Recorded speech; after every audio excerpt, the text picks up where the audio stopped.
ఈయన జనసేనలో కొంచెం యాక్టివ్ గా ఉంటున్నారు కాబట్టి సో పోలీస్ వారు ఈయన మీద ఒక కేసు పెట్టి అప్పట్లో అది మన కోర్టుకి గ్యాడ్జెట్స్ అవి తీసుకెళ్లిపోయి కోర్టులో మనం డిపాజిట్ చేస్తాం కదండి.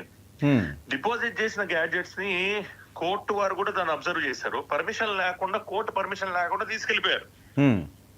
తీసుకెళ్లిపోయి అప్పట్లో ఉన్న ఆఫీసర్స్, సరే పేర్లు అప్రస్తుతం, సో అప్పట్లో ఉన్న ఆఫీసర్స్ కొంతమంది దాన్ని మ్యానిపులేట్ చేసి మేము రిలీజ్ చేస్తాము సోషల్ మీడియాలో కానీ వేరే చోట్ల అని చెప్పి. అంటే ఉమేష్ చంద్ర గారు ఇప్పుడు దానికి ఇప్పుడు వస్తున్న ఈ వీడియోస్ ఇవన్నీ ఏమైనా లింక్ ఉందా? అంటే ఒక ఫోన్ తీసుకువెళ్తే దాన్ని చెప్పలేదు కదా వర్మ గారు.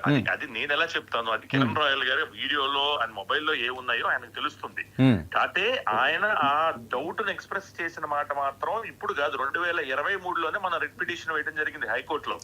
ఇప్పుడు దాన్ని వాళ్ళు మ్యానిపులేట్ చేసి బయటికి రిలీజ్ చేశారా లేదా నిజంగా వచ్చేయలేవా అనేది కిరణ్ రాయల్ గారు ఇస్ బెటర్